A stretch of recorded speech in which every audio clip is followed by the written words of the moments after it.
Howdy, everybody. Episode 93 of Video Rot. Todd, Aaron here with my So, Juggo tea.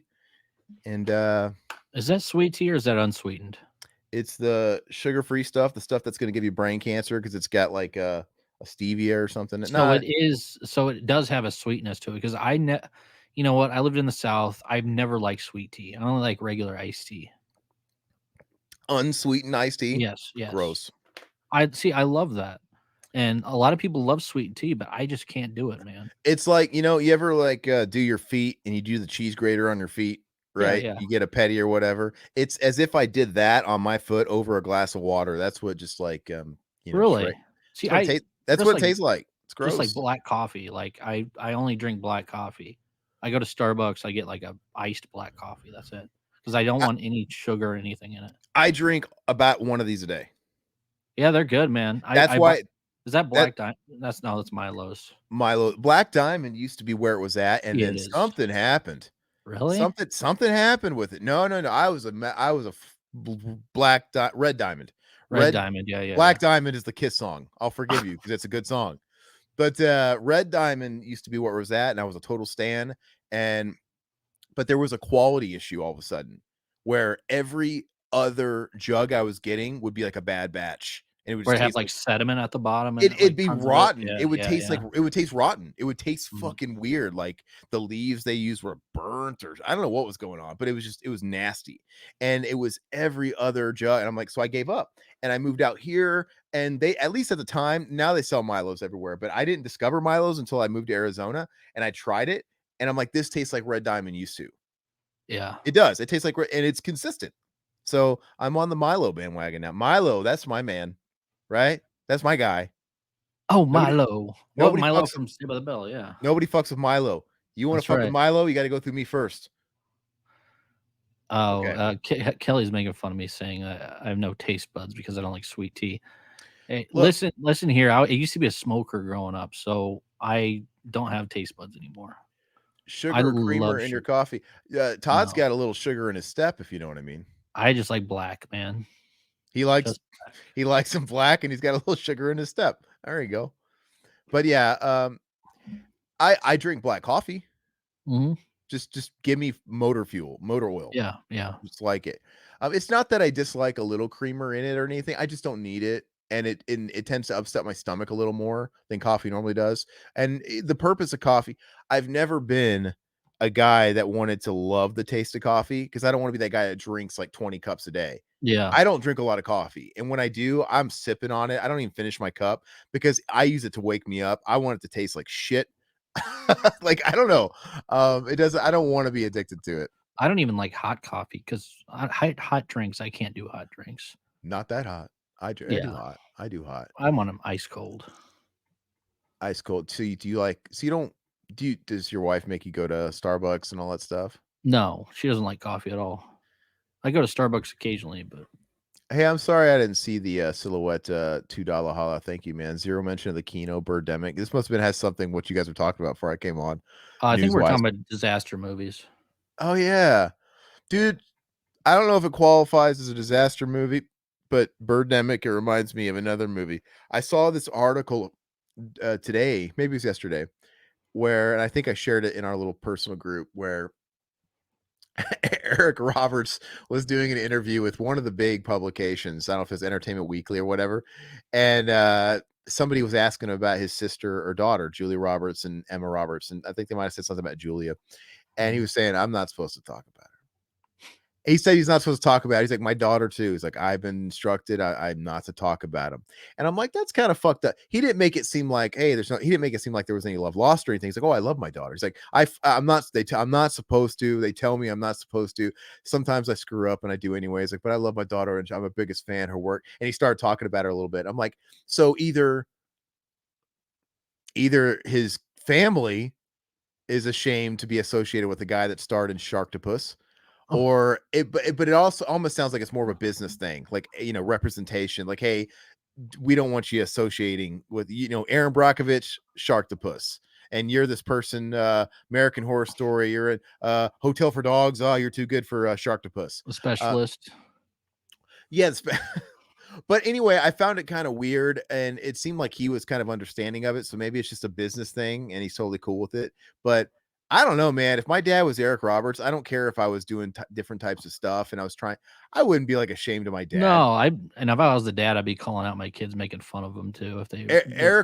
Eric Roberts does conventions. I don't care. Yeah. Like Eric Roberts to me can outact his sister or his daughter Mhm. circles, miles. And I think he's a real actor. And he's got like 10,000. Like, go on his IMDb. I'm exaggerating, but he's got like 10,000 upcoming projects. Yeah, and He's a he's been in TV, every soap he's a opera, he's been in quantity everything. he's a quantity over quality guy, and he doesn't care. I've sung his praises before and even recently, and he was saying like, look, I love to act, man. This is my job. I'm a Mhm. paid actor, and if I could spend every day of my life on set, I would. That is my goal. I say yes to everything. He's like very open about it. Like I said, he took Sharktopus because it gave him and his whole family a free trip to Bermuda, and he's like, hey, we can all spend a nice week together. Why not? So it's like I think he's great. And if that's part of the business where they're like, hey, you know what, he's a little lowbrow, don't acknowledge him. Because for the longest time, I didn't know that was that because you always heard about Emma Roberts being Julia Roberts' niece, which they talk about Mhm. that. That gets Yeah. referenced. That's okay. And I'm like, well, it's got to be Eric's kid then. And I'm like, but they never talk about it. No one ever talks about it. It was weird. It was like this weird, bizarre world where does she have another sibling we didn't know about? No, and it is. And it's like this naughty word, Eric Roberts. And I'm like, look, Eric Roberts was in Best of the Best, you motherfuckers. Yeah, Best of the Best is amazing, dude. We Had we need to do a commentary on that sometime. Absolutely. That's on the short list. He has the greatest ponytail in cinematic history and Best of the Best. And you don't want to acknowledge that or be associated with that? For shame. I would disown you. Are you kidding me? Yeah, I think it's it's just killer, man. I just think it's gross. I just think it's disgusting, man. And maybe there's more to it, but I don't know how there could be more to it, regardless of how what the circumstances got there. It's like I'm not supposed to talk about them. They're not supposed to acknowledge me. I think it's kind of gross, man. But anyway, Yep, that's Hollywood. yeah, it's really fucked up. And then wasn't his daughter, I'm gonna say it, his daughter, the offshoot of the great Eric Roberts Loins. She was in the news this week as she was saying, "Oh, the reason why Madam Web bombed was because of internet culture. Because everybody on the internet just wants to make a meme out of stuff and hate stuff for no reason." I'm like, "How about it sucks and It's it's like, not 'cause good Hollywood is dead, that's and it's why. trash? Like, just take a Yeah. little bit of account." See, you know who would take accountability? Eric Roberts. Yeah. Eric Roberts was like, "Yeah, I was in Sharktopus. It He sucks." wouldn't care, yeah. He's like, "I was in Sharktopus. It's He got not good. paid. Yeah, I Yeah. got paid. It's not good. I know what I'm doing." Your job is to show I up on respect set. that, yeah. Your job is to show up on set and take and do your job. Mhm. And it's just like, and then when you take a paycheck from Sony, Marvel, and you do a terrible fucking comic adaptation, when that shit is on its way out the door, and then when everybody makes fun of it because clearly it was a joke, Yeah. just laugh it off. At least Sydney Sweeney laughed it off. Every actor thinks they're Meryl Streep or something, I don't know. Yeah, like, I'm not gonna do another This is Dakota Johnson said the same thing. I'm like, Yeah. "Really? Dakota Johnson? The daughter of Don Johnson?" Like, she's not a great actress, even though Yeah. I love the Suspiria remake. Love it. Have you seen it? No, I don't think I've ever watched it. Fantastic. And she's the star of that. But Okay. it's so good. And Mm. this would be an episode I would talk about one time. I would like to talk about, like, the best remakes and really crack up, but it is by far the best remake ever made. Of horror. I love horror Oh, movies. I don't know about Well, that. okay, we're not talking about The Thing. We're not talking about The Thing. Oh, dude, it's good. Dude, you're Night is fucked. better than Night 90? Yep. Oh, man. Okay, we'll have to I'll have to watch it, and I'll get back to you on that. Got chat. Is am I on crack or is Riverman missing out? It's Suspiria, the remake is insane because they did the unthinkable and they touched like a grail. Like, oh, remakes it. But they made a completely different fucking movie. And it's just as weird in its own way. So the original Suspiria, it has no story. You know, you have the Yeah. one girl, she's showing up to the ballet school. There's no focus on the ballet school at all. It's just kind of the backdrop, and it's getting right into the witch territory. This movie delves into everything. They decided to go the other way and delve into everything that they only implied in the first one, and they fill in all that story. Like it's really in the ballet school. You actually see the other dancers more, and it's just it's just creepy. And it's not just like one of these Hills Have Eyes remakes. No, an auteur took this and really did his own fucking weird Who spin. directed that? Uh who was it? Let me see. Suspiria remake director. Luca Guadagnino, another Italian guy. Hmm. Yeah, it's some other Italian guy, but it's got its own thing. Like if there was no such thing as a Argento Suspiria, this movie would be one of these like, what the fuck am I watching? It would be so unique. So I think it's great. I think it's just like he took something and he made his own thing with it. It still kind of honors some of the creepiness, but it's longer. Like Suspiria is like 90 minutes. It's Yeah, not yeah. maybe like 85 minutes. It's so short. This movie is like almost 3 hours. Holy Just cow. dude, but Okay. it's fucking awesome. And it's got its own unique look about it. It's got its own unique vibe about it. And it's got I'm not even like this huge Radiohead guy, but Tom York does the soundtrack and it's creepy. It's Mm. so good. So like I said, you don't have Goblin, you don't have the Argento look, but you have this other guy's weird ass take and you have another score that's totally ethereal and unique. And yeah, dude, it's really good. You should watch it. I want I'll put it on my, letterbox. it might be a good episode to do too, like talking about both of them. But it's not. I don't know. I haven't bought it yet because it doesn't have a 4K release, and I refuse. It only got put out on Blu-ray, so I refuse. But it was an Amazon produced movie, so it's probably available on Prime. Oh, yeah, yeah, yeah, that's right, okay. I'll see if it's on Prime. It's got to be because it was one of the movies that they paid for and produced. But I think it didn't have a theatrical release in the whole because Amazon puts out. Yeah, I think I might have. Um, It's got Mia Goth in it. oh, it really? Okay, then I will watch it. I'm pretty sure Mia Goth plays the chick in the original that gets hanged. Okay. Right? Like the equivalent. But the thing is all these characters have much more depth because it's a much longer movie and it's just Mhm. everything's cracked open way more. And you go a lot deeper into the witches and the mothers and the whole cult and the coven, way more into the lore. And yeah, so it's pretty wild. All right. What were we gonna I kind of went off I on a tangent there. I was telling the chat earlier, I did watch the movie. I don't know if you've seen it yet, The Iron Claw, about the Von Erich Yeah, brothers, I heard you wrestling. guys I could still hear you guys talking. I took my headphones off because you were getting I didn't want you to get to spoiler territory. See, I didn't even know it's like a depressing movie, so I don't want to hear anymore. But I want to watch it It's an eventually. A24 movie. I mean, visually, and I mean, it's acted really well. I mean, but man, those some of those A24 movies are just like, it's hard to watch. Everybody's got to have the depression porn. Eric Roberts was in Human Centipede 3, by the way. That's right. I forgot. I only watched that movie once and it was terrible. So I Yeah, never watched it again. See, Eric Roberts, like I said, bat 1,000. He's done lots of terrible stuff. But you know what? I heard somebody talk about while I was away, Runaway Train, right? Eric Roberts is you're talking about Runaway Train with Eric Roberts and John Voight. That's one of like that was nominated for Best Picture, I think, back in the day. I need to And check that out. that's awesome. See, Eric Roberts, dude, he'll do stuff like Pope of Greenwich Village and Runaway Train, 80s films. But like I said, Human Centipede 3, Sharktopus, but he'll also do like The Dark Knight, which he was you know, in that. So he's just awesome, dude. I would work with him. Yeah, I haven't seen. I'll add this to my list. I haven't seen Yeah, that. these convicts that escape and they get on a train and they're in that. It's a good flick. It's got Rebecca De Mornay. It's good flick.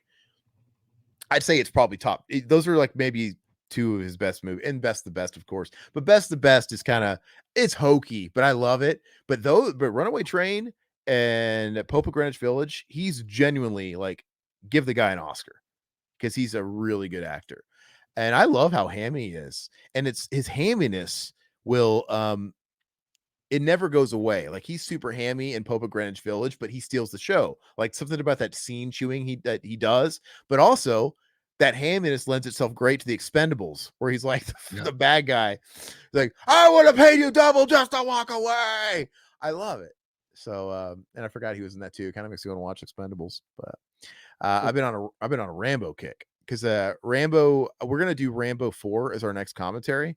And I was thinking about it do we do the director's cut or we do the or the extended cut or the theatrical cut? We got to do the theatrical cut. And Theatrical, yeah. it's been a while since I've watched the theatrical cut. I was going to try and watch that tonight, but I got work to do. I'm going to try not to go super late here. I don't know, but I watched 2 and 3 this week, Mhm. and yeah, I'm going to watch. I haven't seen the theatrical cut in a while, but you know what? I have a feeling I'm going to sway back. I've always I wished I hate it when you have two films that have like if you put them together, they'd be the best. I hate how films when they break them up and you've got like good things about this version, good things about that version. There's no definitive version. So the thing about the director's cut, extended cut, is there's like a resequencing of scenes, right? They have completely different intros. Like the theatrical version starts with the landmine where the guys are like making the people walk through the landmine, the marsh, and blow up. Mhm. The theatrical starts with that scene. It's a great start.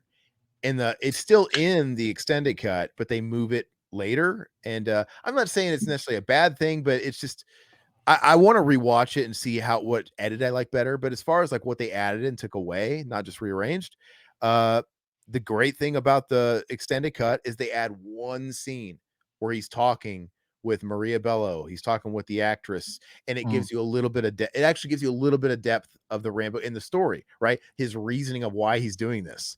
It just helps a little bit, and it's just a couple minutes, and it does so much. But they give you that, and then they take away the violence because there's less violence. They cut out stuff, Yeah, yeah. right? They don't really show a lot of the killing kids on screen because they go hardcore in the theatrical version. Mhm. And like I remember the boat scene where they would have raped her 50 times. That whole thing. Yeah, yeah, They there's like one shot fired, and before he like blows this guy away in the face a million times. yeah, So I don't know. And this is Stallone's call. Like, why did he take away it's backwards? yeah. You think the other one would be brutal.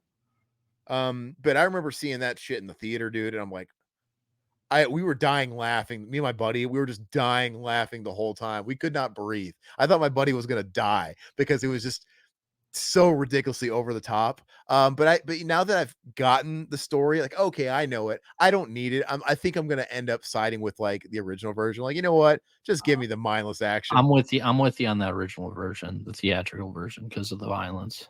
You know, it's like, I know the story. I can fill it in now. I'm glad I saw it. Uh, but I just don't. I wish there could be a third cut where it's the original cut and they just give us that scene. Like, I just, Oh, yeah, yeah. it's like, Why just like, they should have the master cut of everything put together. it's got the deleted scenes of Rambo taking a shit because he never seems to have to take a shit in those woods. Ugh. Like he wiped his ass with poison sumac or, yeah, anyway, no one ever has to use the restroom in these universes. But what kind of flowers do you take to a Kiss concert? So that's so weird. Did you click on this message, Todd? Yeah, Kelly was giving us a joke. Oh, is this a joke? Okay, hold on. Yeah. What kind of flowers do you take to a Don't look Kiss? at the comments. Oh, It's somebody answered funny. it. Yeah. A tulips. Yep. Tulips. It's got to be tulips. Yeah, that's that. Jeez Louise. That's a total Uh, dad joke. I love it. It's great. I'll have to use yeah, that later. I'm big into the dad jokes. Hot Shots commentary. Yeah, I've seen Hot Shots 1 and Hot Shots 2. Hot Shots 2 is the Rambo parody, right? Yes. Hot Shots Yeah. 1 is more like what's it It's, called? Top Gun. Top Gun and Yeah, stuff. yeah. Yeah, that's so funny. Yeah, I wouldn't mind doing parody month. I'd like to do Loaded Weapon 1 was always my favorite, and I think it's probably like the least revered. But I've always thought Loaded Weapon 1 was so freaking funny, and Emilio is so funny in that. Like Emilio was feeling like me lately. I like when he's like, because he's spoofing Riggs. Yeah. Riggs, and Riggs is all Yeah. depressed in that first movie and suicidal. And I like when he's like telling them, he's like got a monologue. How do you feel?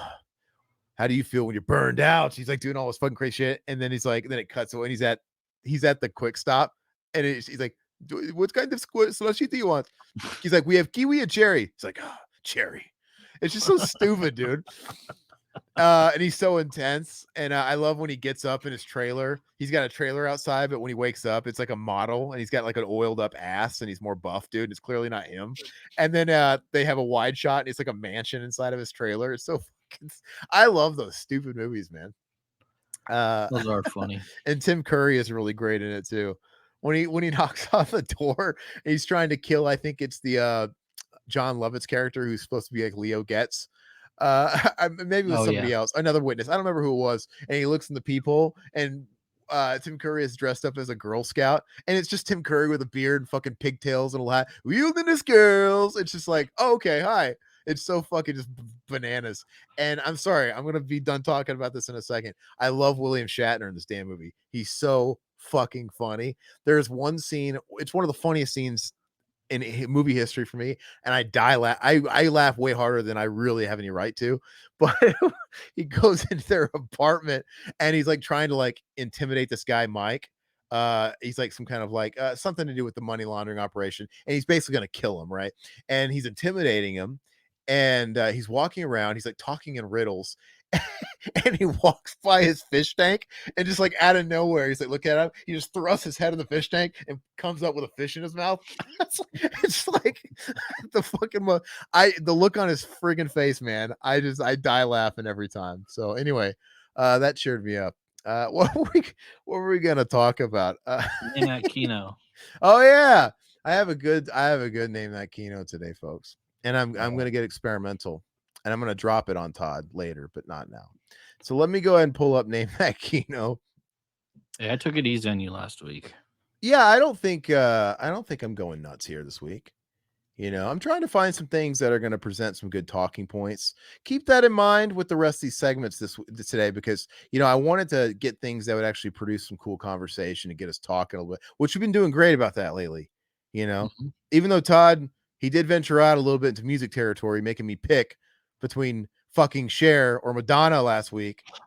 I'm gonna have to sit there and work that into. I'll have to put like a picture of Madonna in A League of Their Own and like her from Moonstruck. Like, hey, Oh, it's movies. have you cut that They're one yet or actors. no?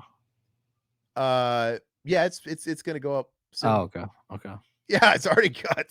But I'm saying technically they're Cher's an Oscar winner. She's a validated movie star. So Didn't Madonna wasn't she up for, best supporting or I best don't know, like actress? a Vita maybe for best song.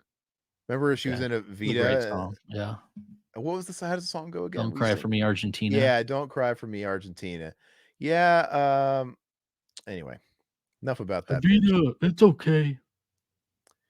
Alright, Enough about her. All right, Todd. Now, with these, I have quite a few. I've got like 5 or 6 on each one of these. And I'll tell you where I think you're out. I just put a couple more in for fun to talk about once we're kind of done. But Todd, close your chat. it's Uh, closed. Okay, everybody, please guess. Todd, name that kino. Let's have a good time with this. Anybody here get it? Come on. Die Will, Hard. that's a great guess. Will, where you at, bitch? Where you at with your fast finger over there? Alien? Making me look stupid all the time, Will. Come on, man. No, it's not Alien. No, it's not Gamer Guy. Independence Day. It is not. It's not Demolition Man. No. Independence Day. That's a great guess, but no. No. Um, Nobody got it yet. Will included. Nope. You're going down this time. the Demolition Man is a great guess, whoever said that. Yeah, I like the vibes you guys are both going for. I get what you're Yeah. saying. Uh, see, like Gamer Guy guessed Species, another fantastic guess, but you're wrong. And I'm here to take you down a peg. This game is more about Will than Todd on this episode, frankly. I'm taking you both down. I'm gonna do like Quentin Tarantino. I'm shutting your butt down. I'm shutting your butt down, Jan. Uh, Eraser? Nope. Uh, Total Recall, the remake? No. Total Recall. It's not Total Recall. No, it's not. Um, I do that too. I guess movies I know it's not because I want it to be. Like, well, I yeah, know yeah. it's not, but I want it to be because it's like, no, Ishmael. Hollow Man. Gamer. Okay. All right. Hold on. I'm going to address this. Gamer guy. Aaron, I love you, but take it easy. Dude, get out of the kitchen if you can't take the heat. We're just joking, man. We're hamming it up. We're having fun. I'm just joking around. I'm just Ho jealous. Hollow Man. That's a great guess, too. Um, I'm just busting your balls, gamer. is this oh god, I know, Hollow Man was a great guess. I could see where all these guesses are coming from. But alas, You're wrong all the same. Where's Todd looking? You got a cheat sheet? You got crib notes over there, No, George? Crib I notes, have Costanza? I wanna say I have the movie over here. Oh, Ex what? Machina. No, it's a great flick. Oh. Alright, give me another one. You know that funny Ex Machina, like Alex Garland. I really don't have a whole lot of desire to see that Civil War movie or whatever it is. Nah, it looks average. You know, and Alex Garland did Men, and that was weird for me. I like Men. But like Todd said it. That's a clip right there. That's gonna I go right. That's gonna go said right at the beginning. liked. No, that's gonna go right at the beginning of the episode. Hold on. I am gonna snapshot that because I gotta know exactly where that was. Anyway, yeah, Gamer guy didn't like Civil War. I don't know, but Ex Machina was awesome. But here, let's go and do one more. Oops, sorry, Todd. One more, I get one more? No, I'm just saying one Okay. more. What was this one? Do better. I don't know if it's that different, but it's another hint. Iron Man. No, it's a good guess. I feel like somebody might get it with this one because I mean it's peeling back the layer. Terminator 3, Terminator 4. No, those are good guesses, but I wouldn't do Terminator 3 again so soon after I pissed you Sixth off. Day. Oh, you did not get it. Um, Yeah, dude, Ishmael, I do have to do a Todd soundboard. That would be on there. I like men. I like men. I like. I like Men. Let me Not that think. there's anything wrong with that. I'm just having fun. What the hell is that? Everybody's like, Return of Living Dead 3. no, that's a great guess because this straight up looks like Riverman. That whole scene at the end looks like the whole like lab at the Yeah. end. I feel so manic today, everybody. Don't take it too personal. I'm kind of all over the place. I think it's mania. But anyway, no, nobody's got it yet. Like look at everything. You're making great guesses. Looks like really good guesses. Universal Soldier. No, like these are awesome guesses. Like I like where you're at, and even the period. Everything is like fucking. You're dancing around it, but you're missing it, right? But but I like where your head's at because I think these shots would easily belong on those sets, and they could easily fit in. Yeah, Silhouette. That's a great answer too, but that's not right. Darkman. Like you guys are, you're in the orbit for me. We're in the time period. Yes. Absolutely. Yeah, and Silhouette. Cyborg. No, Cyborg's a little too early, right? That's not the time period. Cyborg's 80s. But blowing up the lab of M. Bison, like, see, this is perfect, but no. But I see these are the kind of guesses Mortal that Kombat Annihilation. You got it. You got it. That's it. I did? Yeah. Oh, okay. I gave you too many hints. I was really like, there was the third one. Would you have gotten on that or no? No. Damn it. I shouldn't have like fed you too much. But that was the third one. That's that really cheesy looking dragon that eats what Molly or Jax beats the shit out of it. I've only seen the movie once, and that was when it first came out. Okay. Yeah, Silhouette, that was your next guess. See, I was I think I was feeding Todd a little, and he wanted to move on, but that's okay. I kind of wish I did, so I could have moved on to this, and I could have got him. Would you have gotten it with this? No? Yes? Honest. Yeah, I would have gotten it with this. Yeah. You sure? Okay. Yeah. Yeah, I would see. There you go. What you got with that? Yeah. And I had this for fun. I gotta say, I always liked the way Cyrax looked. I know it looks like a cheap like motocross costume, but the thing is that's literally what they used to make the characters in the game. Was like they were wearing like this motocross pads, and it looks true to game. It looks good. Like for the sake of the costume, it looks plastic, but it looks like the game, if that makes sense. And I would take this over taking like a CGI thing. I agree. But it does look very plasticky. It doesn't look like a robot. It looks like a guy wearing a leotard with motocross pads on him. But that's what it was in the game, legit. That's what Sal DeVito was wearing. So it's kind of pleasing. I kind of like it. And I can't remember. See, I don't know why I've forgotten. I know Smoke's in the movie. And yeah, he has that clip where he gets no, that wasn't Smoke, that was Rain. Yeah, that's Rain. It will never happen again. Yes, it'll never have. It's the movie's So so cheesy, dude. yeah.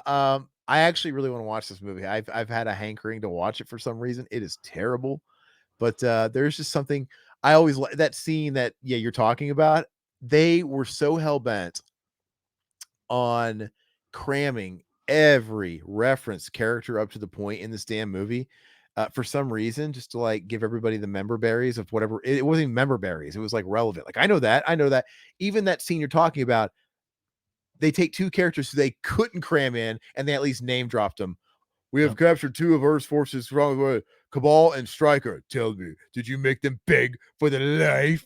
Uh, it, That's so it cheesy, yeah, dude. it comes out of nowhere. Like they're not talked about anywhere. They just we have taken Earth realms, two of Earth realms, Cabal and Stryker. They just had to like fit it in, and I'm like, I Yeah. didn't know what.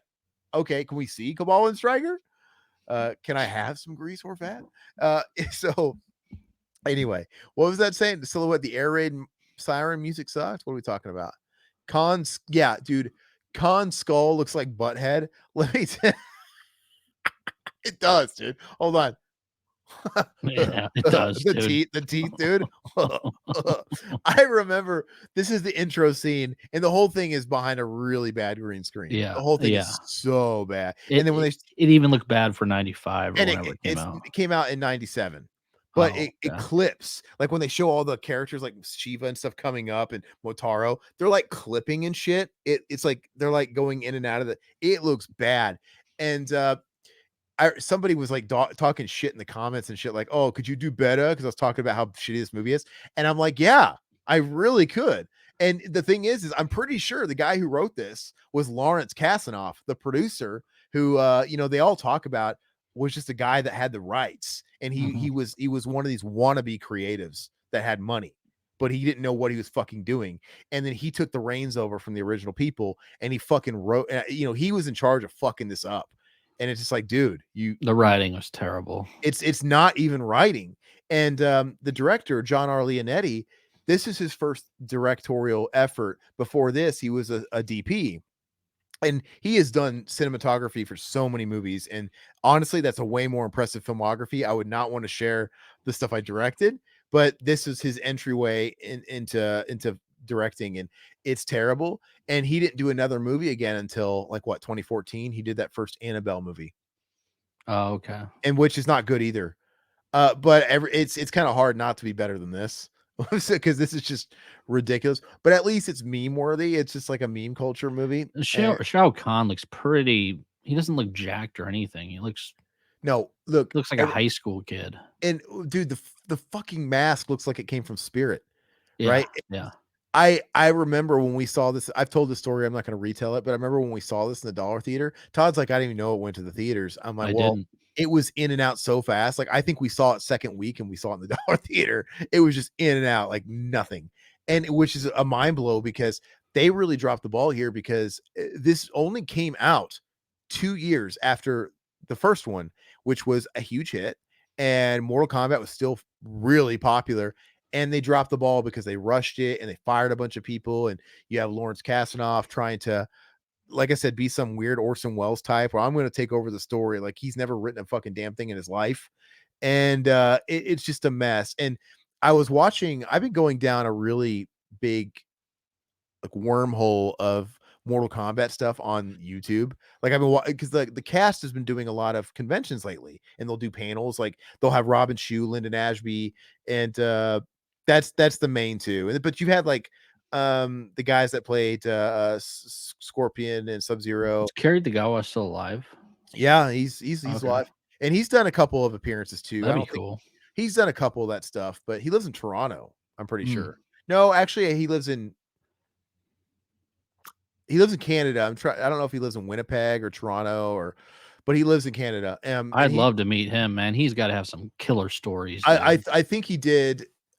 Not that long within the last handful of years, he did like a big convention in his city.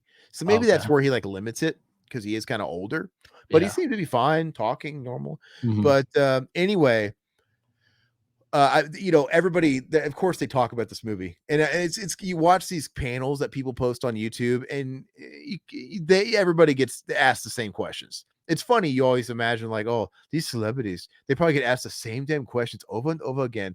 All you have to, there's no excuse for asking bad questions now because everybody posts these damn panels online, and you Yeah. can see everybody ask the same damn questions, and you try and see their enthusiasm of like giving them they have stock answers ready to go and Mhm. the same jokes and everything. And they were talking about like, hey, they always get this answer, Robin. Why were you the only one that came? You and Katana, you and Talisa Soda. Why are you guys the only ones that came back for this movie? And you could tell he like dies inside, like, I'm tired of answering this fucking question. He's like, basically, we had already signed on. When I signed on to the movie, it's off the back of the first one. We were great. And when we signed on, we had all these people attached. Well, Lyndon was coming back, everybody's coming back. It was great.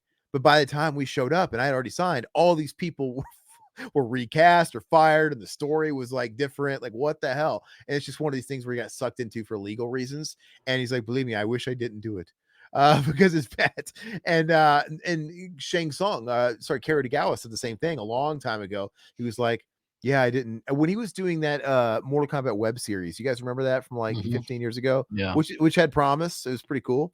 And he reprised his role as Shang Tsung in that. And I think he was doing an interview and he was talking about it's like, yeah, he's like, I didn't do the second movie. He's like, and at first I was disappointed, obviously. Like they didn't want me back or whatever. Like, but after I saw it, I'm like, I'm glad I didn't do this because this was really bad. But I he would talked actually rather watch this movie than the remake that came out not too long ago. I thought that was remake there. shit. So I was telling Mac because I would like to have Mac on again. I said, well, because he always feels left out when we do certain types of content that he loves Death Wish.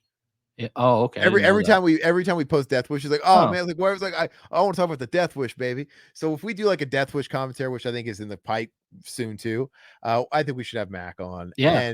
And he was like, "Man, I would love to come on and talk Mortal Kombat." And I'm like, "Hey, I think what a nice thing is like, I know he's like all about this game stuff. I eventually the plan is I'd like to start a second channel where we can do like more of that stuff, like a total Mhm. secondary channel. But anyway, I'm like, what we could do is a video rot type of situation where we talk about the mortal all the more this the new one, all that shit because it's movies and I would love to fucking talk about these movies because that new one is shit.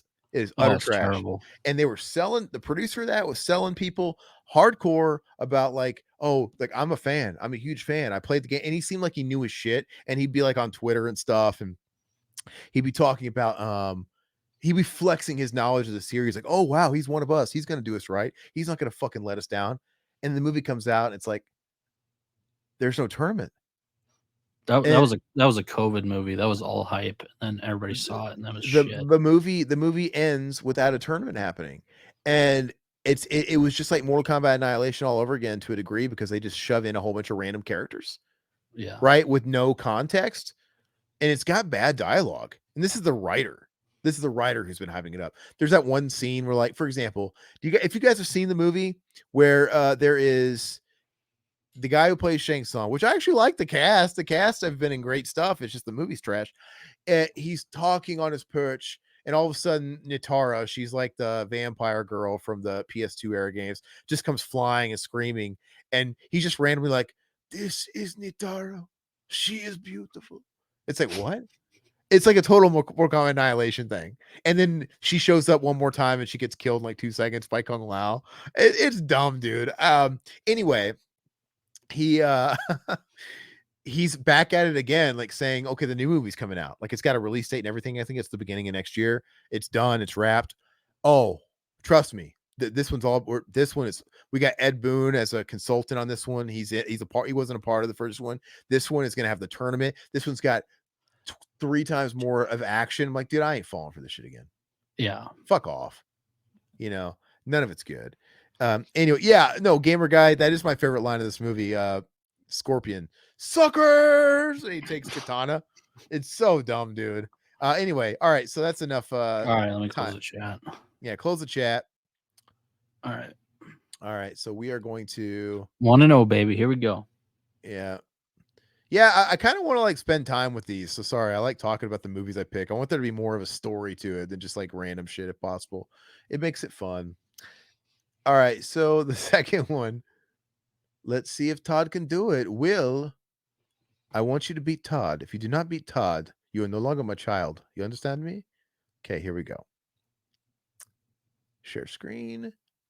Todd. Oh, here we go. Oh, where the hell did you stop it, you weirdo?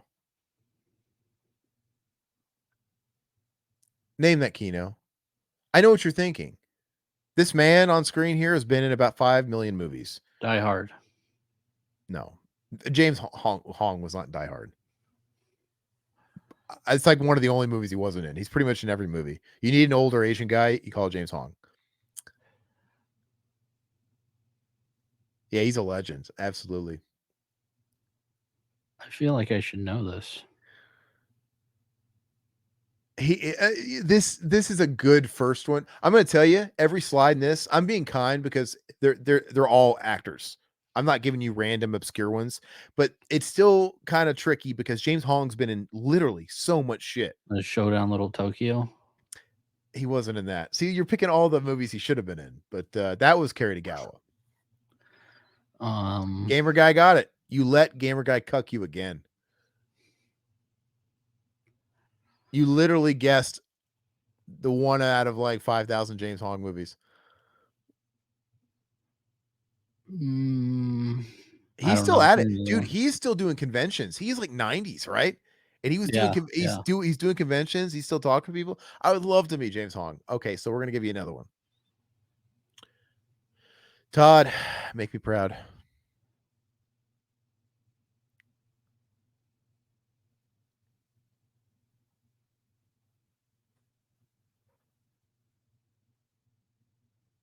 Yeah, I mean, yeah, Silhouette. He was. Oh, he did. Yeah, I remember that. I remember that Silhouette. I remember seeing something about that online. Any guesses? Showgirls. No, I wish, man. I wish I could see her take her top off. She's like fucking elite. Looks like the girl from Weird Science. Kelly LeBrock, she got real fat. And she's dead now, so RIP. That's not Kelly LeBrock. You can't even take a shower with a woman without wearing your jeans.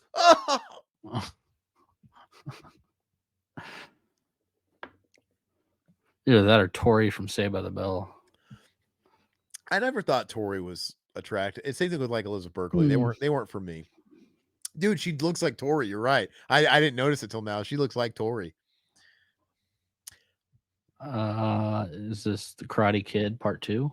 No, man. By the way, can I just say with Saved by the Bell, I really hate that Tori season. How like they filmed it out of sequence, or no, they aired it out of sequence. So it's like every other episode had Kelly, then you had a Tori episode, then you had a Kelly episode, and it made no fucking sense. And Zach all of a sudden had different hair in the Tori episodes. It made you. It's a good thing like we watch these in syndication for the most part because it just kind of looked like random episodes. But when you watch it in sequence, it's like what the fuck is going on? And obviously I think they did that on purpose, right? Because it's like, oh god, we're having this issue with Tiffany Thiessen, and she's not going to be like back till. So let's spread her out. Let's have her. I don't know. Spread her open more like it. Go ahead. How many more do I get? There's like 5, but I don't know if I'm going to give you all of them because I know. So how many more are you going to give me?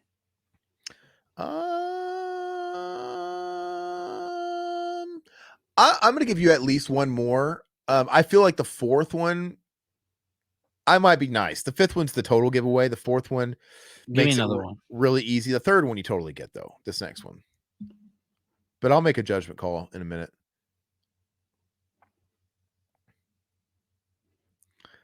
Like I said again, it's not Batman '89. You are my number one god. Yes, sir. Don't forget your lucky deck.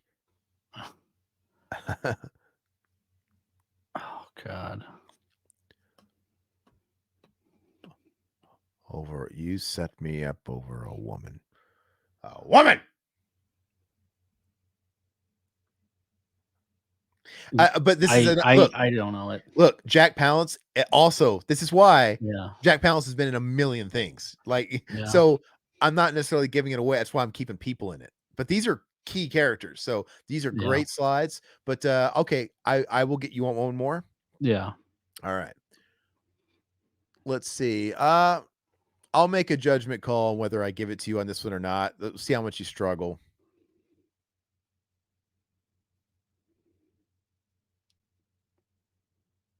What a total babe. Oh, Terry Hatcher. Terry Hatcher. Tu Wong Fu. No, that's a good one though. Dude, Is that Patrick Swayze in the back, dude? Tu Wong Fu cracks my shit up, dude. I know. That movie's so funny. The fact that like it's like the audience is supposed to like pretend like we don't know that they play drag queens. And Yeah. it's they acknowledge that they're drag queens at the end of at the beginning of the film where they're from, but when they go to this like small town, it's almost like nobody acknowledges that they're men, not once. They all treat, and it's kind of weird. It's like, wait, which one are we doing here? But it's so funny. Is that Kurt Russell, dude? I don't know, man. It looks like Kurt Russell. I don't know where he'd be playing drag though. What movie? God, he needs to be doing it to get in Terry Hatcher's jeans, dude. Dude, a young Terry Hatcher is peak, dude. Like, I think she is a 12 out of 10. She was absolutely gorgeous back in the day. I mean, she's still, She's still good looking. yeah, but she was something about like young Terry Hatcher. Is this Harley Davidson, the Marlboro Man? No, you know it's not. Yeah, it's Big John Studd and drag there. I don't know. I don't know it, dude. All right, so you give it up. Yeah, I give up. I don't think I've seen this before. Oh, you've seen it because you were referencing it. We were talking about it together. Oh God. Tango and Jack Palance, dude. Tango and Cash, Cash and Tango. Yeah. It's like I absolutely love Tango and Cash. Wow, That's a good one. Yeah, I should have known that. Dude, Will got it right away. He got it on the first one. He got it on James Hong. Good for you, Will. I had another. I had because James Hong is like one of the two henchmen, right? There's the one guy that looks like not Hank Azaria, the guy that plays Homer Simpson. What's his name? Harry Castanella. He looks just like him. And I had them both sitting on a couch together. I'm like, that's probably a little too easy. Maybe that'll ring too much of a bell. So I got rid of him. But yeah, man, one more point for Will. But you know what? I feel like this is a race between you and Will at this point. I think it always is, and me and Will. But right now, you guys are 1-1.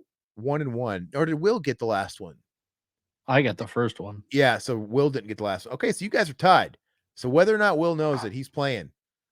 All right, so let's go ahead and do 3. See, I even made those pretty easy too. But I'm glad that worked out in my favor. Okay.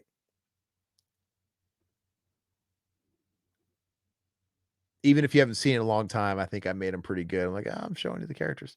All right, so here we go, Todd. I can feel in my bones that you're going to beat Will. I think you're going to beat Will in this. You got to do me proud here. I'm not so much against you anymore as it is, we need to take out the intruder here, Will. Okay, name that Kino. Todd, Will, try and beat him. Anybody in the chat? The Recruit. No. I mean, no, but I get it. You're like,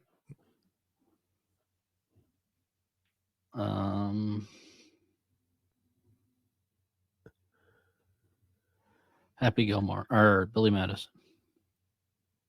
no, it's not. Glad I called that guy. Yeah, that was like Steve Buscemi. Yeah. Yeah. Nope. Anybody in the chat? I don't know the first. I don't know this one. Yeah, it's a little tricky, even though it's a character, but let's see. Nobody's in the chat's got it. Okay, name the keynote.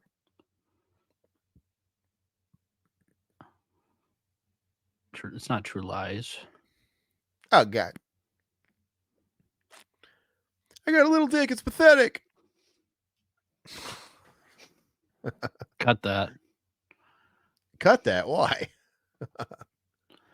Cut that. Save that. Oh, oh yeah, for my clip, dude. Yeah. Oh yeah, I will use it. Why not? I'll put it on the end, dude. It'll start with "I like men," you, and then it'll go on the show, and then I'll be after the credits, dude. You're a little dick. It's pathetic. Mark. I don't know this one, man. That gamer guy is actually a really good guess. That's actually a really good guess, and you'll understand why it's a good guess. So do you need another one, Todd? How many did I get?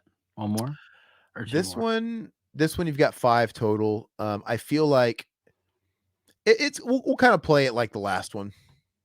Yeah. Okay. So you get 5. You need another one? Yeah, I don't know this. All right. Oh, this is Will? Harold Kumar. No. I thought you were going to get it cuz I'm like you seemed so sure. I'm like, "Will, you better hurry up." But he didn't get it. This is The Great Outdoors.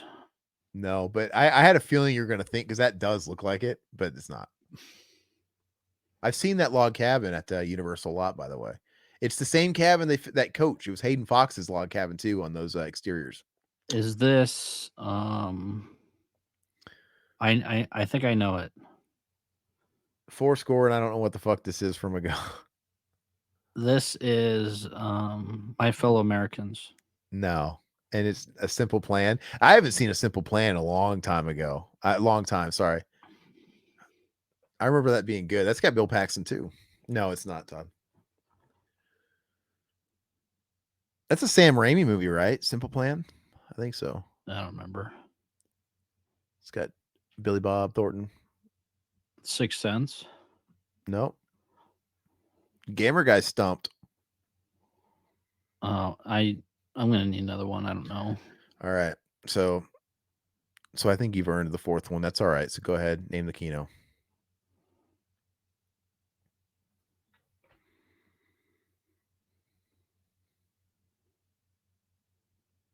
Bushwhacked.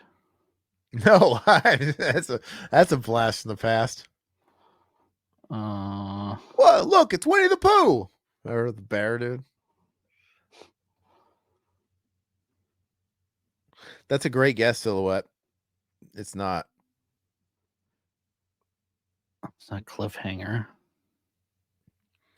No. Where would he? Cliffhanger had more snow, I do believe. I know. I know.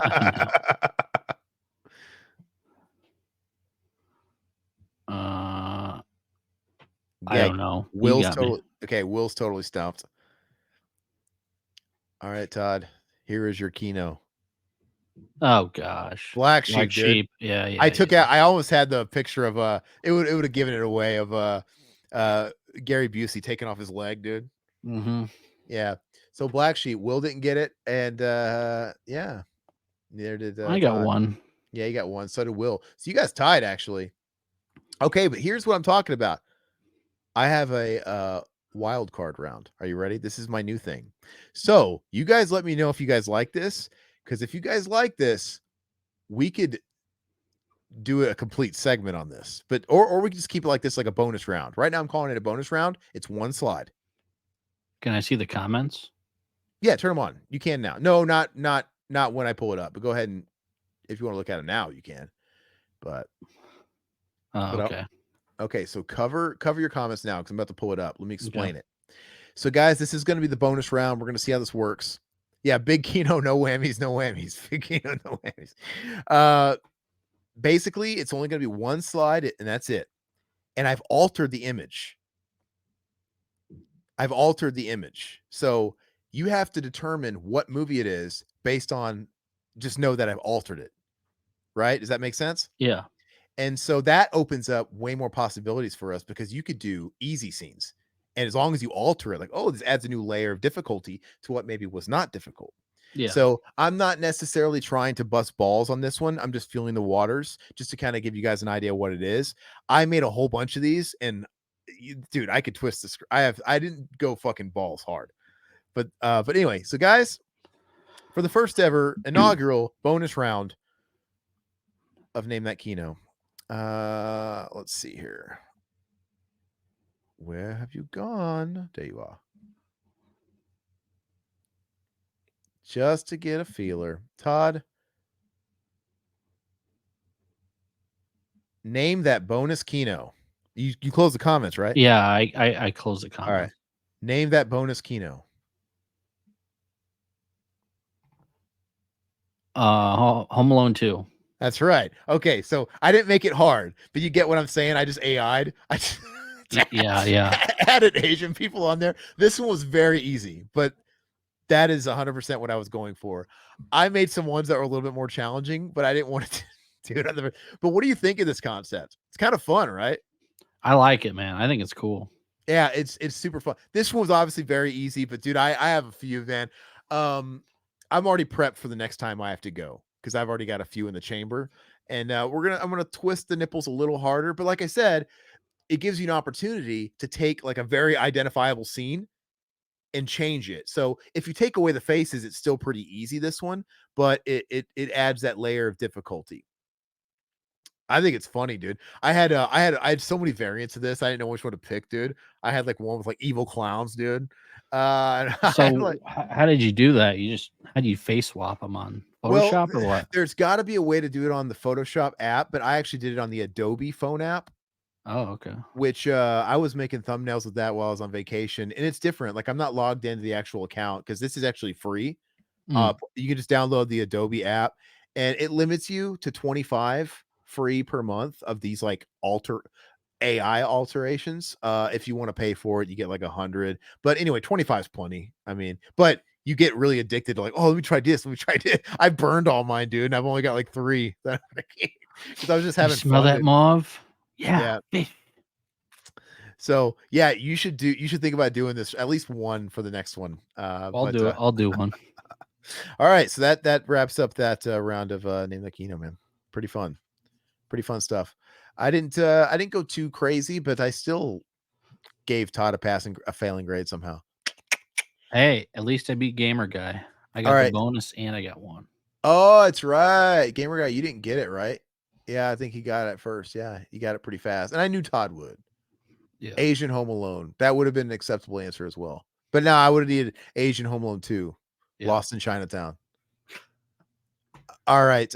So the topic I wanted to talk about today is I wanted Todd to watch Beverly Hills Cop Axel F. For some reason, it's called Axel F. I don't really get that. Why is it not called Beverly Hills Cop 4? Why is it not called Beverly Hills Cop Axel Foley? Why is it called Axel F? I have no idea. Well, But because they kept saying fuck Axel in the beginning. what does that have to do with Axel I F? don't know. I Wouldn't it yeah, be wouldn't it be wouldn't it be F Axel? yeah, you'd think. Maybe there's like a joke there I don't get. Yeah, fuck you, Axel. But anyway, I watched this movie and I want to talk about it. So the movie, unlike the third movie, fits the tone of the first two. I don't want to get into like if it's as good as the first two or anything like that just yet, but it fits the tone of the first two. You know, in the first two, they were very much sequelitis, where they always started out with Axel in Detroit on some kind of case, and something brings him back to Beverly Hills. And, he's always like going down the street and seeing the Beverly Hills. It's kind of the same thing. So they do that in this. But I have to admit, I think they did it in a pretty classy way. Like, I didn't think it was too forced or anything. I'm like, oh, this kind of fits in. Like, this could have been like the third movie, and I wouldn't have batted an eye. But now we have an older Foley. He's in They establish him in Detroit. Just like the last couple of movies, there's been natural advancements as the years have gone by. Paul Reiser is now like the chief now. Yeah. It because like I think it was in the third one that the chief died, right? And then that And the shootout, Commissioner Todd, the commissioner, yeah, he he died. was So, great. Yeah. so now it's like Paul Reiser's in that role, which I like it. This stuff's very Yeah. natural. Like I like how they're keeping these people. And anyway, the crux of our story is Billy. We see him on like some kind of like case, and he goes trolling around some like site, and he gets captured. And there's a person that's defending this crooked cop, or this person that this cop killer, who we learn to find out is Axel Foley's daughter, who is a lawyer. I'll pass, dude, because so many years have passed. It's like, yeah, sure, he has a kid. I'll buy it. I'm totally Mhm. fine. It's been fucking 30 something years. Um, Anyway, she lives in Beverly Hills, and they kind of go into the backstory, right? Ever like they all moved to Beverly. He sent them to Beverly Hills. I guess there was some dangerous case or whatever. He sent his mom and his daughter to Beverly Hills. He stayed in Detroit, and they got divorced. And she's got daddy issues. It's that whole thing, and they have an estranged relationship. But anyway, he gets a phone call from Billy saying, "Hey, look, there's some shit going on. There's this case. Your daughter's getting wrapped up in this case. There's these people threatening her. She's in danger, Axel." And Axel hops on the next plane that same night. You know, Billy is supposed to go pick him up from the airport the next morning. He doesn't show because that same night he goes to patrol, who we find out he's a private dick now. He Mhm. left the force and he's kind of trying to work the case himself. He gets captured. Axel Foley doesn't does get picked up at the airport by Billy, so he rents a red wreck, which I think is kind of funny. And he goes back to Beverly Hills. That's where we get all the fuck you. Oh no, we get the fuck you Axels in Detroit. But Yeah, yeah, he goes to Beverly Hills and he's kind of seeing how like times have changed. It's funny because they always kind of act like they always play it off like, oh, the last time he was in Beverly Hills is the last time we saw him in Beverly Hills. yep. Like, which is, he's like laughing at people. And I'm like, I don't know about that. If he's so close with Billy and shit like that, I think he would have been back and forth. But anyway, yeah. So he goes and he gets arrested, right? What gets him arrested? I can't remember. He gets apprehended. Yeah, well, I think he was chasing those, or he went into the apartment building, I believe, and those Oh, guys were chasing him around, yeah. So he's digging Beverly around. Hills. So you talking about when he went to Billy's office? He went to Billy's office, and then he started running from these guys that were trying to kill him, and then you see every stereotype of Beverly Hills going on, which is hysterical, Yeah. with, the dogs, just the way people act in Beverly Hills, Yeah, and it's more the modern. uppity. Yeah, And that's it's hysterical. And it's exactly how it's like the modern Beverly Hills, but this is exactly they were just lampooning the modern Beverly Hills of the '80s. Yeah. So Yeah, it to me, it fits like a glove. And absolutely. he ends up getting arrested. I don't remember. God, I don't know why I'm failing to remember what actually got him busted though. What Um, actually got him apprehended? well, didn't he steal he stole the, meter maid's car, right? I don't know why I can't remember that little bit. So He here's the thing about the plot. Yeah, because It's the meter maid was right here, and then he stole the meter maid's car, and he was driving away, and then he ended up, taking out the guys, I believe, right? so is that does he get arrested before or after he goes through Billy's office? After. He gets arrested after that. Okay, Yeah. so he goes to Billy's office, and like I said, they got to do the classic thing where he pretends to be someone else. Like, oh, he's like doing his Mhm. funny, like he pretends like he's one of the gang or whatever. And I like how they add the Rambo thing to this movie too. The Rambo knife, yeah. That they have Rambo nods because everybody knows. Fun fact: it was supposed to be starring Stallone, the original one. Even Mhm. Judge Reinhold was cast all the way down to the wire, like it was going to be a Stallone movie, and last minute dropped out. He went on to do Cobra, which was basically what their Beverly Hills Cop was going to be. And it Yeah. completely changed when they got Eddie Murphy. Regardless, they have the nods there too. He's got the Rambo knife. He's got the I think it's Rambo 3 poster or Rambo Yep. 2 poster. Maybe it's Rambo 2. Rambo 2, I think. Yeah, in the background, it's cool. So he's going through, he's trying to find shit.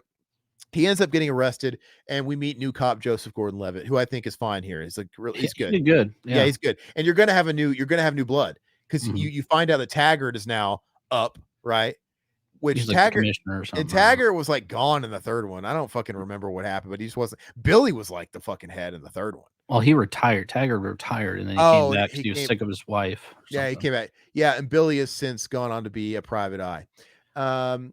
Anyway, so he's arrested. He tries to call his daughter. His daughter doesn't want anything to do with him. She's an attorney. Like I said, she's defending the would be cop killer because she thinks that hey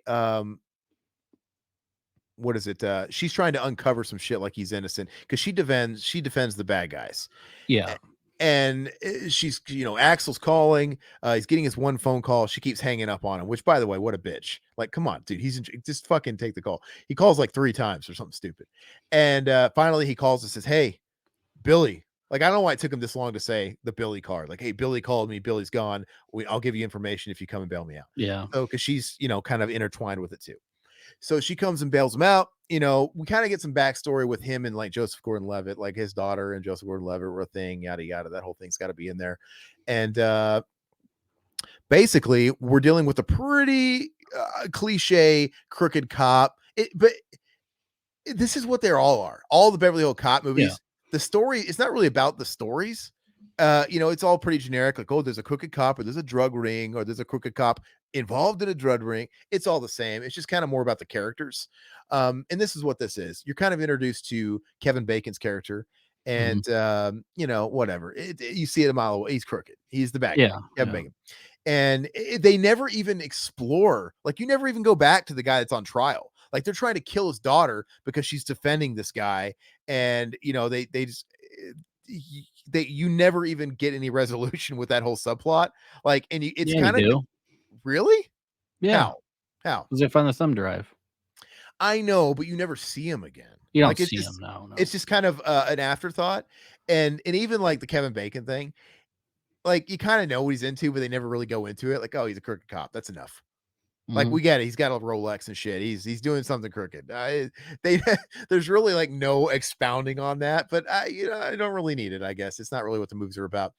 Um, yeah. Long story short, the subplot is him and his daughter kind of getting along, getting back together. You get a little bit of that. Like you left us, and there's that whole speech about like you know, uh, I've been a father the same amount of time as you've been a daughter. It's like Yeah, yeah, yeah. it's all so you gotta have to work that in there. So they end up getting back together. This movie does a good job, I think, of in bringing back all those remember berries without being contrived. Like I think Serge coming back in this one makes way more sense than in the third movie. He was hysterical in this movie, Dude, man. I love the penis statue. Just looks Oh, back and yeah, it's like yeah. that's it's like so Serge wasn't even in the second one, but in the third one, the Yeah. guy was a fucking arms dealer. Like what the fuck? He has so many jobs, man. Yeah. But it makes more sense for him to fall into like Real the estate. yeah, this like femme real estate agent. And it's great because he only had like a couple of short scenes in the first one, and he had the one scene in the third one. It's par. He's got one really long scene in this one. You never see him again, but it's perfect. It's Yeah. and they kind of do the name fuck up thing again too with Well, but they no, Joseph Gordon-Levitt. Joseph Gordon-Levitt's he can't say his name again. And I don't know. I think they toe that line pretty well where it stays it's funny and it's not cheap. And Well, yeah, you I mean, have that, you have yeah, he's in it, you have a cameo from Shooter McGavin, which is pretty funny. that's wild. That comes out Yeah. of nowhere. And I don't know if that's just a tie-in because the Happy Gilmore 2 is going to be a Netflix movie. Yeah, probably. I don't I which I mean I'll watch, but I'm looking forward to it, man. it just Shooter is so funny, dude. but you can't capture the 90s in No, 2020. you can't. It's so hard. I mean they did a good job with But this movie. I think they did in this movie. I think this movie is really fucking good, man. We'll get to that. But no, so yeah, they'll prove me wrong because like I said they captured a tone with this movie really They well. have the music of the '80s, they have the music of the 2020s, whatever it is now. Well, so They mixed it together, and it just yeah, fits, man. and somebody made a point online. I saw somebody like give it a little bit of criticism. Like they kind of like bait and switch it because they front loaded all the 80s music in the first 20 minutes. And I'm like, I didn't get that feeling at all. I mean, maybe they did, but They did, but I thought that was smart I thought because it they got you ed engaged. yeah, and they kind of like got you into the world and got you. Yep. I thought it was great. They start with the heat is on. They did Mhm. all that stuff, and then I love the new reworkings of the theme. Yeah. Like the modern style, like Yep. it sounded really good.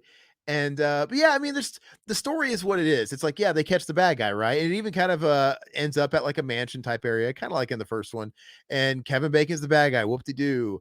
It ends in a shootout, whoop-de-doo. Billy gets rescued, and there's like that little like lovers quarrel between Billy and Taggart because clearly Mhm. they kind of had a difference because Taggart they almost kind of make you think like Taggart's dirty too. Like he has the Yeah. balls to ask Taggart like, "Are you in on this? Why are you protecting him or whatever?" Because Billy's like onto something. He's like this tinfoil hat guy and he's digging too deep.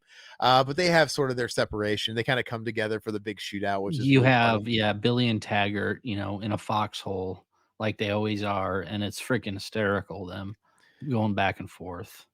Yeah, and even like them in their car, like how long do you, like when's the last time you made love to your wife? Or like what is Yeah, like it's good for the exactly. marriage. Like what you get to see his wife for the first time. I know. It's just funny. I think everybody did such a great some people were saying he didn't have enough Billy. I'm like, yeah, but I think he was at the beginning. Perfect amount, I He thought. was integral to the story, Yeah. and he was at the beginning and he was at the end. Like he was needed. So it's yeah, it was totally good. So such a great balance of characters. Uh, I loved his daughter. I thought she did a hell of a job too. I I thought thought she she was did, really good. yeah, I didn't feel like that was unwelcome. It made total sense that he would have a new character injected in their daughter. Joseph Gordon-Levitt, like obviously at the beginning they're kind of doing that thing where they maybe butt heads a little bit when he first meets him, like, oh, and there's that Mhm. nod to 3 where he's like, you got quite an extensive record, and he's just going all over the movies, like Yep. 1980 what you did that in 1980, oh 1993, not your finest hour, like Yeah, that yeah, one. yeah. Like it's like and you know what? And they did that perfect too because it wasn't they avoided the whole like It wasn't like a wink to the camera, like, "Oh, that's just cheesy." They did it really clever, like, the way he read it, like, he played it deadpan, where he was going over actually what happened in those movies, like, "Your record's a long list, 92, this, 93, you did this, not your finest hour." It was so casual, but, like, everybody got it. You know what I Yeah. mean? It would've been really cheesy if they really would've did, like, the looking at Yeah. the camera thing, like, "Okay, it's too Yeah. much." But anyway, so he's digging deep, that he kinda gets along with Axel Foley. They kinda do that relationship a you know what? They kinda missed they could have easily went the route of, "Oh, you're fucking my daughter?" Like, "Oh," like that, but no, like, Axel Foley was pretty cool with him the whole time, like, Yeah.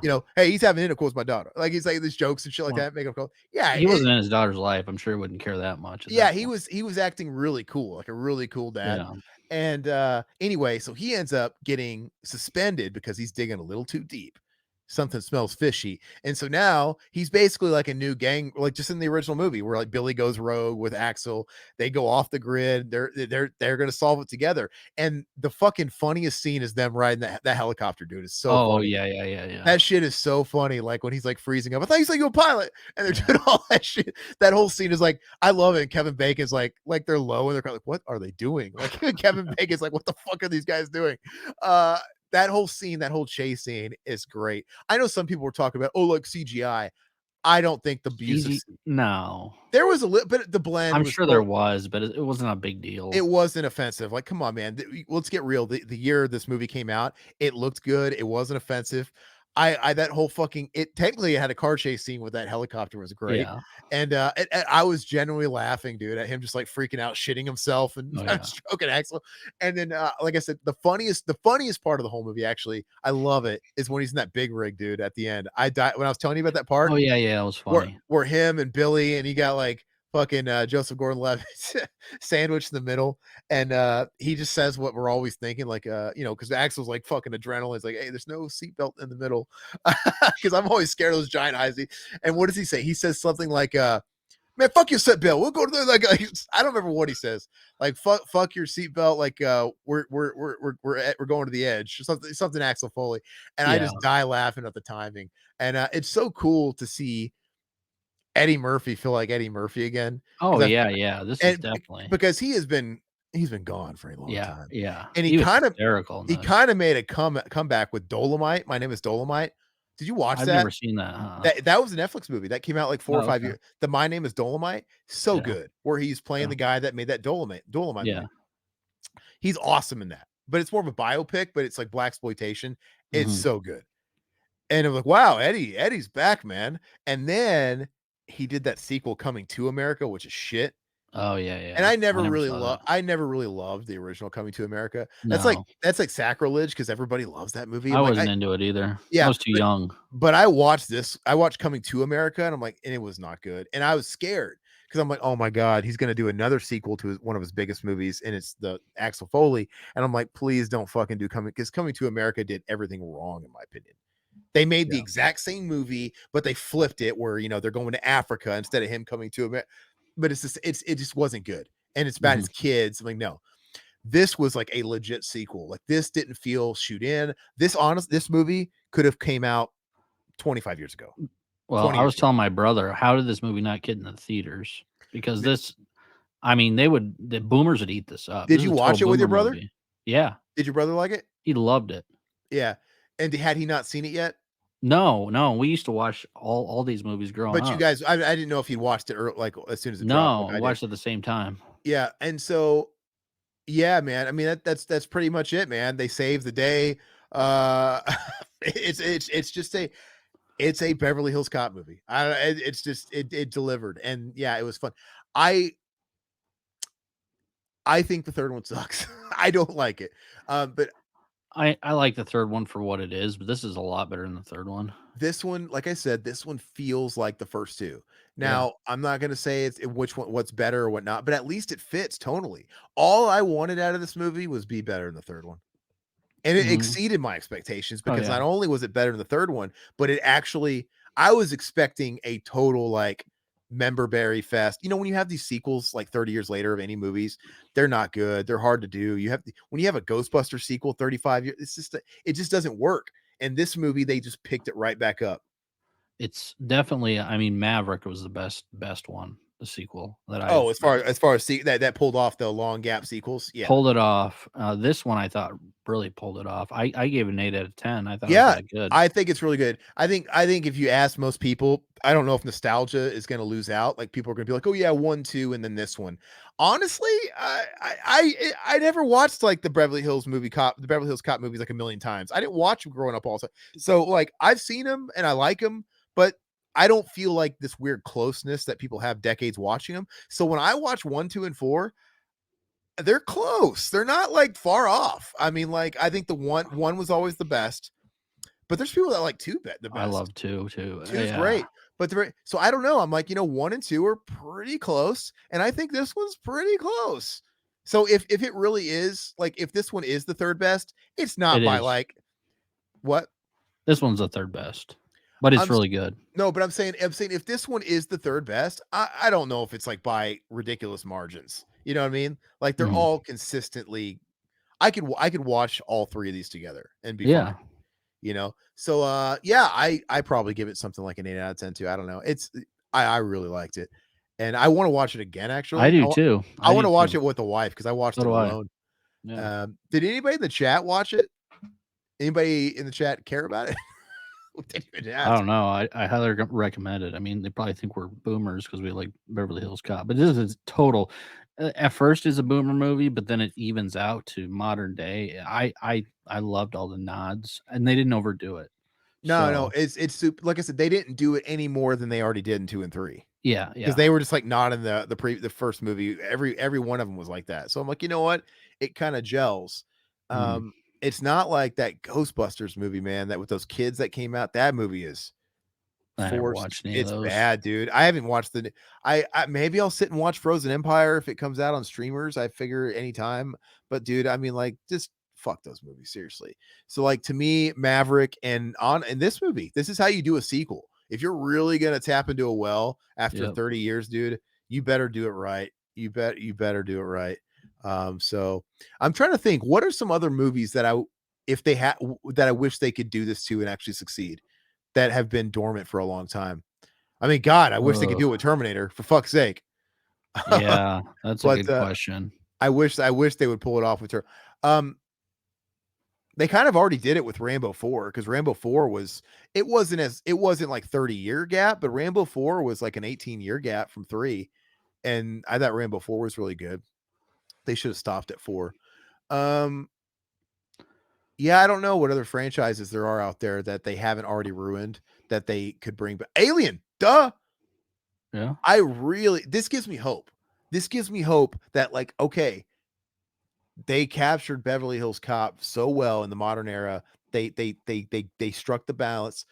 Maybe there's hope I'll get a decent Alien movie, man. I'm gonna do the same. Like, the way I went into this movie with, like, I just want it to be better than the third one. That's it. I don't have any high expectation. I don't What want to about like Lethal be. Weapon?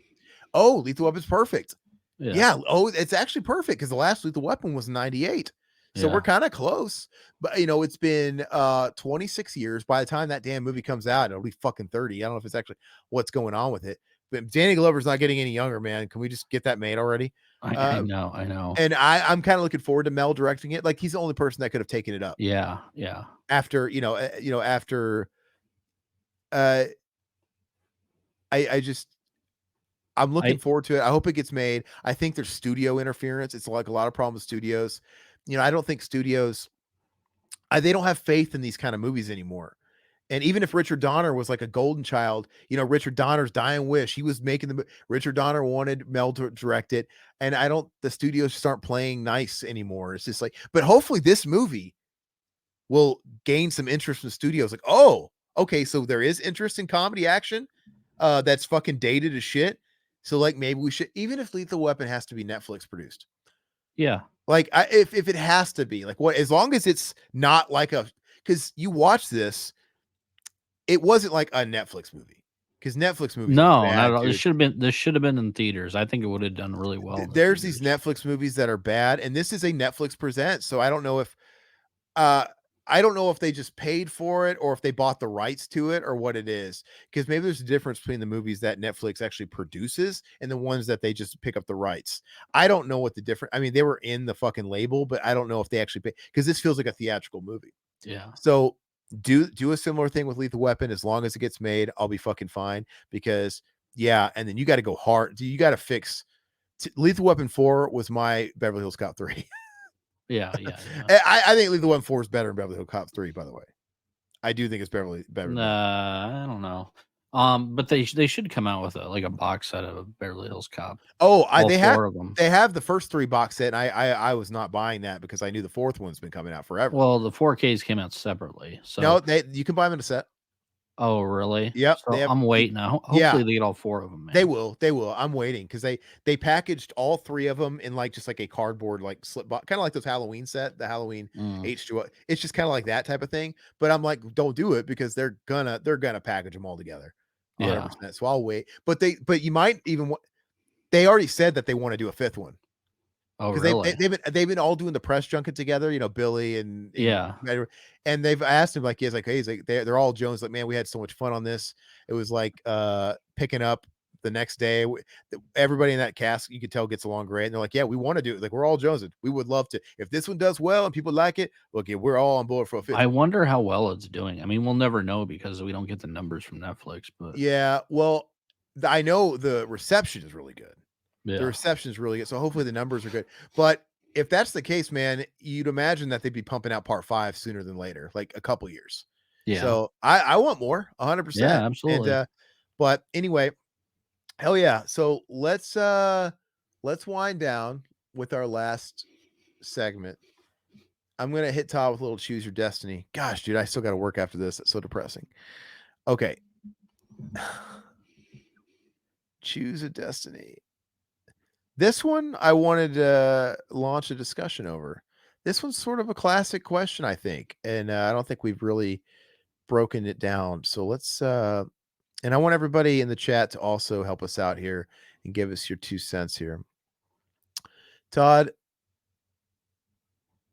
who is the king of the slashers? And I want to talk about this, and I really want to break it down because I really want to weigh out all of our pros and cons here, right? I don't want to just willy-nilly select somebody because you got to really go over it. So, without giving me your answer, let's just kind of talk about each one. Halloween. You could make a strong argument that the original Halloween is the best film out of all these movies. You could. You Mhm. could make an argument. Mhm. But for my money, Michael Myers has the worst batting average. Like, you know what I mean? Yeah. Like, I Yeah. don't think there's a great Halloween movie past the 3rd one. And certain people hate the 3rd one. So I don't like 4. I mean, 4 is what people give 4 too much of a pass. 4 became a generic slasher movie, right? 4 came so late that it just felt like it was copying all the movies that were copying Halloween badly. You know what I mean? And I just don't think it's that good. It's just because it's paired with 5, which is really bad. That make Yeah, that the 5 is bad. I liked 4. I like 4 but though for what it but is. I think it's just because next to 5, I think that's what Yeah. makes it so good. It's like it's just because it's sitting next to that turd and they kind of go together. That's just my opinion, but I don't think it's anything special. And 5 is bad, 6 is bad. We don't have to go. I don't. What's it called? H2O. I think is watchable. It just doesn't feel like a Halloween movie at all. There's Yeah. nothing. There's nothing about it. Like the setting, it's not Haddonfield. Nothing about it. And the movie's like 80 minutes, and Michael Myers doesn't show up to like the Mhm. last fucking 10 minutes, and he's like kills a couple of people at that like wherever they're the campus. It just doesn't feel like a Halloween movie to me. But it's not like I can sit and watch it. It's fine. And then obviously the rest speaks for itself. Jason, I don't think any of his movies are as good, in my opinion, as like the first Halloween or even the second Halloween for me personally. But he's way more consistent. Like he's got way more consistent films. Like, you know what I mean? Like maybe in my opinion, uh Friday the 13th part 2 or whatever, as much as I think it's good, doesn't reach the highs of Halloween 1. It maintains this quality level a lot. Yeah, there's ebbs and flows with the Friday series, but it's just more consistent. Like if you like one, you're gonna appreciate most of them. I think. I don't think it gets really, really intolerable until you get to. I think Manhattan's pretty bad. I think Manhattan's pretty bad, and I think Jason Goes to Hell is pretty bad. But you know what? I know people have their contentions with like 5, 6, and 7, depending on who you are. But I think they're all pretty consistent. That's my opinion. Up until you get to those couple of rough ones, and then Freddy, you have to consider Freddy. Freddy's the only one that talks. He's got the personality. Um, Even though he does kind of the same shit in every movie, I think his movies are all the most different from each other. Like they all kind of stand apart, in my opinion. I guess 3 and 4 are kind of the closest because they actually have like spillover characters, and even and spillover she spills over too in 5, but 5 feels kind of fucking weird to me. But it is weird how there's like an arc between 3, 4, and 5, a continuous arc. But still, the films all feel different to me. There is a consistency issue with Freddy too, but I don't think Freddy ever gets as much as I don't like Fred. New Night Dead is not good. Freddy's 5 is boring, but they still don't quite get as bad as those Halloween movies for me. Like they have something that makes me want to revisit them, I guess. Um, but where are you leaning at? Like what's your overview before you give me an answer? I'm not going to give my answer to you, do. So they all have their pros. I totally understand why anybody would choose any one of these three. I have mine. Mine has changed over the years. So when I was younger, I felt really strongly about one franchise, and then as I got older, I jumped to another franchise, and then later on, I kind of went back and I picked a different franchise. So I've been all over the place with this. Um, my favorite films, there's one of them has three good films that I love. The other one has probably three good films, and the other one has five or six. So I mean, you know where I'm leaning for this. The best slasher, the best. I love Camp Crystal Lake. I think it's fantastic. I love the whole summer camp vibe. I love Nightmare on Elm Street vibe. I mean, Nightmare on Elm Street freaks you out as a kid because he comes at you in your dreams. There's no telling what he can do. The kills are more inventive in the Elm The Street series. the kills. I mean, he's Robert Englund's just scary, dude. Before he became a parody of himself, and then Michael Myers is just Michael Myers. I mean, I think Michael Myers is probably the weakest, in my opinion, out of I both I of them. I feel that if they would have stopped Halloween after the first one, maybe the second one max, Michael Myers would be the scariest. Absolutely. Like he's just been so tainted and watered down by this fucking beat dead franchise that he's not. We've seen H2O Myers with the fucking goofy mask. We've seen Trick or Treat Motherfucker with Busta Rhymes. We've seen all these different variants, and I'm like, if they just would have stopped with the original shape and just Yeah. it would have been this cult movie. It would have just think about it. What other movies really franchised from John Carpenter films? This is it. If Yeah. this would have never franchised out and it was just another Carpenter movie like The Thing or They Lit, Oh it yeah. would be he would be creepy. I think he'd be like, wow, this fucking this shape, man, this fucking volume is what killed Michael Myers. Yeah. No, I totally agree with that. That makes total sense. At its core, at the actual concentrate, I think Michael Myers is kind of the creepiest of all of them, but it's just hard to see him that way anymore. And I still think Robert Englund's creepier. Even as I'm older, I think he is. I don't think that the Nightmare on Elm Street franchise is as rewatchable as the Friday the 13th franchise. If that makes sense. Okay. Um, Some but but that's because of just being older, and he doesn't scare me as much as he did when I was a kid. When I was a kid, it was Robert yeah, Englund he's freaked the fuck out, he's the freaking one out. with the personality, so he Yeah. gets silly. He changes over the years. He got Mhm. extra silly, and at a point, I mean, this is everybody knows this, but by the time you get to like the third one, they were marketing Freddy as the hero. Everybody was cheering. Yeah. Everybody was going to see Freddy kill people and cheering. Like, yeah, you're rooting for Freddy because he's funny and he's silly. In the first couple of movies, he's definitely creepier, and he's different because he can taunt you. He can get in your side. He can say shit. You know how I touched him, Nancy, and licked the phone, and he's there's a different kind of creep factor to the first couple, but it's like Michael Myers where he became something different, I think. Silly Freddy is funny, but it's not like scary Freddy. So That's I don't know. just the fact that the Play-Doh is after you as a kid just freaks you out even more. Yeah, and they can deny that's what he is, but he is that, right?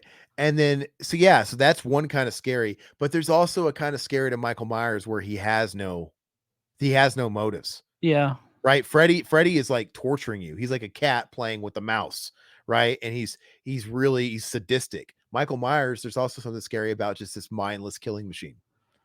That's kind of care, the shape. So they're equal. There's different. They got their pros to them. and as for my favorite, it's gotta be Friday 13th. I love the second one. I love the first one. I love the third, the fourth, the fifth. Not as much the third, but the fourth and fifth, and then the they're all most of them are all good except Jason X is trash, and the later ones are trash. But Jason X is trash. Jason Goes to Hell is trash. I think Manhattan's trash. I I I like I Manhattan a I lot. don't think a couple of funny scenes save it, I because do. I I rewatch that all the time, dude. I really love because we Manhattan. always like remember the funny scenes. We remember like Jason first walking through like that one shot of like Times Square or whatever they Yeah, have, and then you of course bopping the head off the one guy. These couple of scenes, but like I'm like, oh yeah, that was really funny, and then I go back and I've watched it. And I'm like, oh, this movie's terrible. it's more of a time capsule. Like, I used to watch it, I think early '90s, late '80s, and I just remember like hearing the advertisements for it, and ever since then, man, I've always had like a fascination with that movie, even though it's not great, but just something about it just sticks with me. So I really enjoy it. So let me see if I can figure out my answer because, like I said, I already said with Michael Myers, he's got three. There's three good Halloween movies, and Michael Myers isn't even three, so we can't count that. Yeah. He's got two good movies. Mm. You know, he's got two really good movies. I would argue he's got one, two, three, a couple, four and H2O are very ho hum. They're just not anything for Yeah. me. I think five and six are god awful. I think Resurrection is god awful. I think the first Rob Zombie movie is all right. I mean, it was something different. Rob Zombie 2 is god awful in my opinion. And then the Gordon Green movies are, we're kind of back to ho hum territory, right? So as far as like movies I love, I think he's only got two movies that I love, Yeah. right? Really, in Michael Myers. Jason, I like pretty consistently the first seven. Hmm. And I think one's a little overrated for me. The standouts for me are two, four, and five, probably. Um, so yeah, but let's look. I think Freddy's the really real contender here between Freddy and Jason, because I'm gonna go ahead and disqualify Michael because he's only got two great movies. And even if I do like maybe those movies more than some of the other ones I mentioned from Jason, Freddy though, I think Freddy's batting average is kind of similar to Jason for me. Okay, give it to me. So the first one, the second one, the third one are all great. The Yeah. fourth one I Fourth really one's love. good. I Yeah. love the fourth one, even though I can understand it's got a weird steep from the third, but it's got its own like I like thing the about it. fourth one. Yeah. I do too. Uh, five, it's getting a little No, rickety it's on not them good. wheels. It's not very good. But you know what? Just like your fucking Jason goes takes Manhattan. It's got things about it that are memorable. I got the Need for Speed, Mm. Super Freddy, but the movie's boring. It's just missing something. Like him cutting up the comic guy. It's like it's inventive, but it's not satisfying. Like, what is this? And the Jacob thing at the end is fucking weird. So this is kind of where we're getting into kind of shit territory. Freddy's Dead is shit too. But Yeah.